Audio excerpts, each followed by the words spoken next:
Makeup करायला येत नाही? चला एका मिनिटात असा मेकअप शिकवते, तोही स्वस्त प्रोडक्ट्स वापरून. Step number 1, face wash. Makeup करण्याआधी फेस चांगला वॉश करा, कारण स्किन सुपर क्लीन असायला हवी. स्टेप नंबर 2, मॉइश्चरायझर आणि सनस्क्रीन. स्किन केअर शिवाय मेकअप केलाच नाही पाहिजे, हा एक रूल आहे, असंच म्हणून लक्षात ठेवा. स्किन केअर केल्यानेच मेकअप ग्लोई आणि स्मूथ दिसतो. Third, primer. प्रायमरमुळे मेकअप फेसवरती एकदम स्मूथली बसतो आणि जास्त वेळही टिकतो. Step number 4, foundation. नेहमी लाईट वेट फाउंडेशन निवडा, जेणेकरून मेकअप हेवी किंवा केकी दिसणार नाही. फाउंडेशन डॅब डॅब करूनच लावा आणि नेहमी डॅम्प ब्लेंडरने ब्लेंड करा, ड्राय स्पंजने नाही.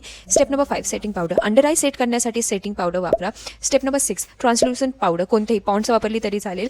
ही पावडर तुम्ही जिथे जिथे ऑइली स्किन असेल तिथे लावली पाहिजे. त्यानंतर ब्लश. ब्लश लावण्यापूर्वी एक्सेस प्रोडक्ट जे आहे ब्रशवरती ते झटकून घ्या आणि मगच ब्लश अप्लाय करा. एकदम सीमलेस ब्लश अप्लाय होणार. Step number 8, highlighter. Nose tip, cheek bones असे जे एरियाज आहे जिथे तुम्हाला चमक किंवा एक शाईन ग्लो हवाय तिथे हायलायटर लावा. त्यानंतर आय मेकअप. आता मस्कारा आणि आयलायनर लावा. Step number 10, lips. तुमच्या चॉईसचे लिप लायनर आणि लिपस्टिक लावा. आणि ग्लॉसी लिप्स हवे असेल तर या सगळ्यावरती लिप ग्लॉसने फिनिशिंग करा. Step number 11, makeup fixer. Makeup fixer spray वापरल्याने मेकअप खूप जास्त टिकतो. तुम्ही जर उन्हात जरी गेले तर कमीत कमी 7-8 तास तर फ्रेश दिसणारच. Step number 12, glow highlighter. हा एक सिक्रेट प्रोडक्ट आहे जो मी पर्सनली यूज करते. याने चेहऱ्यावरती खूप मस्त एक शाईन येते आणि सुंदर ग्लोही दिसतो. And that's it's all done. Next time makeup करण्यासाठी हा व्हिडिओ नक्की सेव्ह करून ठेवा. आणि तुम्हाला जर स्टेप बाय स्टेप ब्रेकडाऊन हवे असेल तर पटकन कॉमेंट करा. मी पूर्ण नोट्स काढले आहेत, त्या मी तुम्हाला DMsमध्ये पाठवते.